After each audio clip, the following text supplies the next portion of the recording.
नमस्कार दोस्तों, चैनल में आपका स्वागत है। अभी हम बात करने वाले हैं डीमार्ट की। डीमार्ट का यहाँ पे एवेन्यू सुपरमार्केट जो है, उसके रिजल्ट आ चुके हैं। यहाँ पे क्वार्टर वन FY 27 की उसी की बात करने वाले हैं यहाँ पे हम। ये जो हमारा है ये 30 जून 26 का लेटेस्ट क्वार्टर है और ये हमारा है 31 फर्स्ट मार्च 2026 जो क्वार्टर 2026 क्वार्टर फोर का यहाँ पे दिया हुआ है। ठीक है, यहाँ पे रेवेन्यू फ्रॉम ऑपरेशन की बात करने वाले हैं। पहले 17,683 करोड़ था यहाँ पे, जो अभी बढ़ के यहाँ पे हम देखेंगे 18,794 करोड़ हो चुका है यहाँ पे, जो पहले से रेवेन्यू इनका इंक्रीज हुआ है। अदर इनकम यहाँ पे 18 थी, यहाँ पे अदर इनकम थोड़ा ज्यादा यहाँ पे है, सब 25 है, पर इसको हम यहाँ पे ऐड करके यहाँ पे इन्होंने बढ़ाया हुआ है कि इसमें अदर इनकम कितनी है। तो यहाँ पे 25 करोड़ यहाँ पे अदर इनकम को देखने को मिल रही है।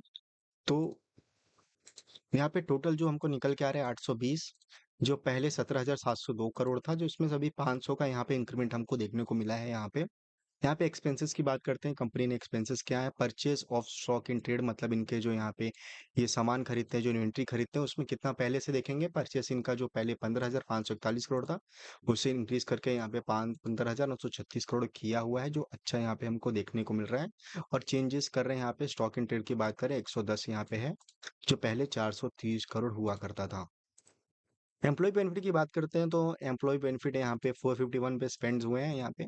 फाइनेंशियल कोर्स की बात नहीं करेंगे हम यहाँ पे, आएंगे टोटल एक्सपेंसेस पे। तो 17,637 करोड़ अभी जो लेटेस्ट है। पहले ये 16,797 करोड़ हुआ करता था, ये भी पहले से इंक्रीमेंट यहाँ पे हुआ है।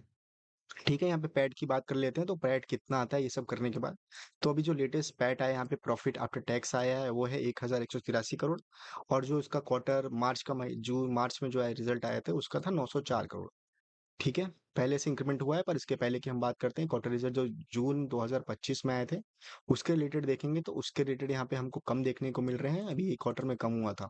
ठीक है, ज्यादा डिफरेंस हमको नहीं देखने को मिल रहा। आप देखेंगे जून में जो था 30 जून 2025 को, तो उसमें जो नंबर्स थे उसमें 1,057 करोड़ था, और यहाँ पे 1,183 करोड़ ही है। ज्यादा यहाँ पे डिफरेंस हमको देखने को मिल नहीं रहा है यहाँ पे। ठीक है, अभी हम नेट प्रॉफिट आफ्टर टैक्स पे आते हैं। ठीक है, टैक्स पे करने के बाद कितना प्रॉफिट अभी हुआ है, तो 860 करोड़ हुआ है यहाँ पे, जो पिछले क्वार्टर से ज्यादा है, क्योंकि पिछले क्वार्टर में तो बहुत 656 करोड़ का भी यहाँ पे हमको प्रॉफिट देखने को मिला था। तो पिछले क्वार्टर से तो यहाँ पे इंक्रीमेंट हमको देखने को मिल रहा है। और पिछला जो क्वार्टर था उसमें 2025 का जो ये महीना था जून का, उसके रिजल्ट आया तो उससे भी कम था ये, जिसकी वजह से स्टॉक गिरा था। पर अभी जी इसके स्टेबल पहले से नंबर से ज्यादा अच्छे आए हैं, तो हमको यहाँ पे स्टॉक में अच्छी थोड़ी स्टेबिलिटी देखने को मिल सकती है। तो ये इसके मेन नंबर्स तो यही हैं। उसके बाद हम आके नीचे देख लेते हैं, यहाँ पे अर्निंग पर शेयर की बात करते हैं। तो अर्निंग पर शेयर अभी इनका पिछले क्वार्टर में खराबी आया था, 10 था, पीछे से डिक्रीज हुआ था। तो अभी थोड़ी इनकी स्टेबल यहाँ पे हमको देखने को यहाँ पे मिल रही है। डेब्ट टू इक्विटी रेशियो देखते हैं तो डेब्ट इनका पहले से बढ़ गया है, 0.10 था, अभी बढ़ के 0.11 हो चुका है यहाँ पे। ठीक है, और यहाँ पे इंटरेस्ट सर्विस कर्व रेशियो की बात करते हैं तो ये यहाँ पे पहले कम हुआ, तो ये पॉजिटिव है कि इनका ये रेशियो यहाँ पे कम होना चाहिए। और ये इनका जो ये लॉन्ग टर्म का डेप्थ था यहाँ पे, ठीक है, वर्किंग कैपिटल इनका जो यूज कर रहे हैं यहाँ पे, को पहले से थोड़ा सा बढ़ा हुआ है। तो ये यहाँ पे हमको एक थोड़ा ये भी नेगेटिव है, पर उतना चेंजेस होते रहते हैं यहाँ पे। अब इनकी हम कुछ यहाँ पे बात करते हैं, टोटल डेब्ट्स टू असेट्स की बात करते हैं यहाँ पे, जो पहले से थोड़े से बड़े हुए हैं। इसका मतलब होता क्या है कि इनके पास जितने असेट है उसके हिसाब से इनके पास कितना डेब्ट है। तो यहाँ पे देखेंगे थोड़ी सी इंक्रीमेंट हमको हुई है। और रिसीवेबल टर्नओवर की बात करते हैं तो पहले से इंक्रीज हुआ है, ये यहाँ पे पॉजिटिव हमको देखने को मिल रहा है। टर्नओवर की बात करते हैं तो उसमें कोई चेंजेस नहीं आए हैं, इनके इन्वेंट्री जो है उतनी ही ये उसके हिसाब से कर रहे हैं। ऑपरेशन मार्जिन की बात करते हैं। ऑपरेशनल मार्जिन पहले 6.85% था, ये जो क्वार्टर था काफी खराब क्वार्टर था। इससे कम कंपेयर करेंगे तो लास्ट क्वार्टर, ये जो जून का क्वार्टर है यहाँ पे, तो यहाँ पे हमको स्टेबल देखने को मिल रहा है 7.98% का यहाँ पे। नेट प्रॉफिट मार्जिन की बात करते हैं 4.58% है, जो पहले से इंक्रीज हुआ है, पर इसका जो लास्ट ईयर था उससे डिक्रीज हुआ है। तो मतलब ये रिजल्ट जो है यहाँ पे हमको देखने को मिल रहा है डीमार्ट का, वो ठीक ठाक ही आया है यहाँ पे। ज्यादा कुछ चेंजेस नहीं हुए। इन्होंने नए स्टोर खोलेंगे तो उसके हिसाब से यहाँ पे थोड़ी बहुत यहाँ पे चेंजेस हुए हैं, यहाँ पे प्रॉफिटिलिटी बढ़ी है।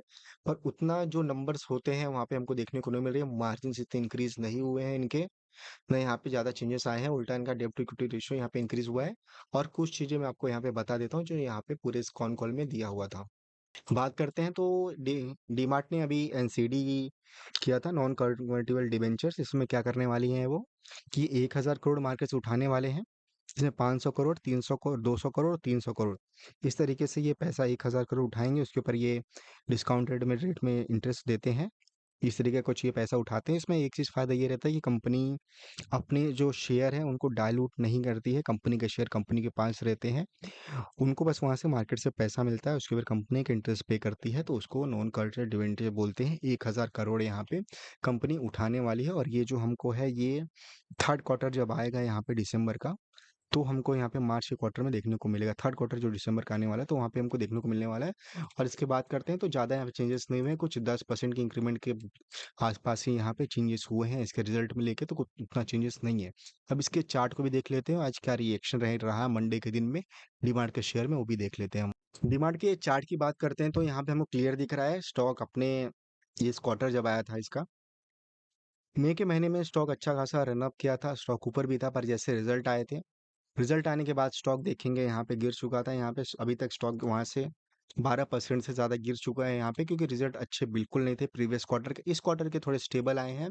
इसकी वजह से हमको ये जो स्टॉक है, कल की क्लोजिंग कितनी थी इसकी, कल की क्लोजिंग यहाँ पे हुई थी आसपास 4077 के। अभी देखेंगे स्टॉक जो है कल की क्लोजिंग, यहाँ पे क्लोजिंग प्राइस हम देखते हैं 4081 रुपये।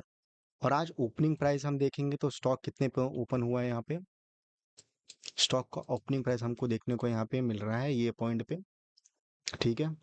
और स्टॉक यहाँ पे नीचे भी गिर चुका था, पर उसके बाद ये जो स्टॉक है थोड़ा ऊपर आया है, गैप डाउन पूरी तरीके से हो चुका है, जो हमको क्लियर बताता है कि यहाँ पे एक्सपेक्टेशन जो थी उसके बाद भी स्टॉक नीचे गिरा, क्योंकि एक्सपेक्टेशन यहाँ पे कोई हमको मीट नहीं हुआ। यहाँ पे अर्निंग्स के हम यहाँ पे देखते हैं, यहाँ पे ये आप देखेंगे यहाँ पे कोई एक्सपेक्टेशन हमको मीट नहीं हुआ है। सरप्राइज यहाँ पे लोगों ने एस्टिमेट किया था 14.108 का यहाँ पे, और रिपोर्टेड कितना आया, 13.2 आया। ठीक है, थोड़े रेवेन्यू में हुए चेंजेस है, पर रेवेन्यू से उतना फर्क नहीं पड़ता है यहाँ पे अगर आपके प्रॉफिटेबिलिटी नहीं आती है, क्योंकि रेवेन्यू जो है वो जो प्रॉफिट नहीं करती कंपनी, लॉस मेकिंग कंपनी, उनका भी रेवेन्यू आता है। पर यहाँ पे प्रॉफिट आपका यहाँ पे कितना आ रहा है वो यहाँ पे देखना है हमको। और यहाँ पे 4800 का यहाँ पे मोतीलाल ओसवाल ने यहाँ पे टारगेट दिया हुआ है, और यहाँ पे आईसीआई इसने बोला है 4200 तक है यहाँ पे हमको देखने को मिल सकता है यहाँ पे रिसेंट टारगेट पर। स्टॉक जो है क्वार्टर वन का रिजल्ट आने के बाद यहाँ पे क्रैश हो गया था, 4% का क्रैश हमको देखने को मिला था। तो स्टॉक में थोड़ा मुझे अभी इसकी बात करते हैं चार्ट की, मेन बात करते हैं चार्ट की, चार्ट पैटर्न क्या है, ठीक है।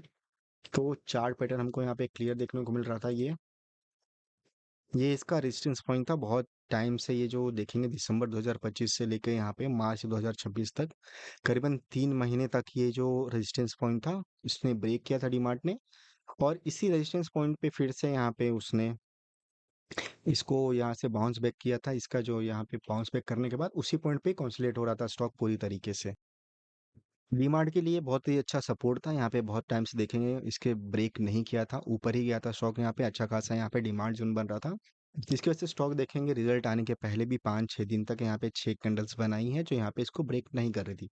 पर रिजल्ट आने के बाद यहाँ पे गैप डाउन ओपनिंग हमको देखने को मिला है। जब तक स्टॉक इसके ऊपर नहीं आता है तब तक मुझे यहाँ पे कोई पॉजिटिव मोमेंटम देखने को नहीं मिल सकता है। क्लोजिंग इसके ऊपर हुई है, पॉजिटिव है आज के लिए, पर इसको 1-2 दिन तक और आप देख सकते हैं। आईसीआई मोतीलाल ओसवाल ने यहाँ पे जो उन्होंने टारगेट दिया हुआ है, उसकी बात करें तो ये जो कंपनीज टारगेट देती हैं इन पे ज़्यादा डिपेंड आपको नहीं रहना है। टारगेट इनके भी फेल होते हैं तो आपको अपना रिसर्च खुद करके, चार्ट बेसिस की बात करते हैं तो इसका सपोर्ट लेवल यहाँ पे अच्छा होने वाला है। इसकी सपोर्ट लेके अगर बाउंस बैक करता है तो यहाँ पे हमको अपसाइड मूव देखने को मिल सकता है, जब तक ये चार्ट इसके ऊपर नहीं आता है।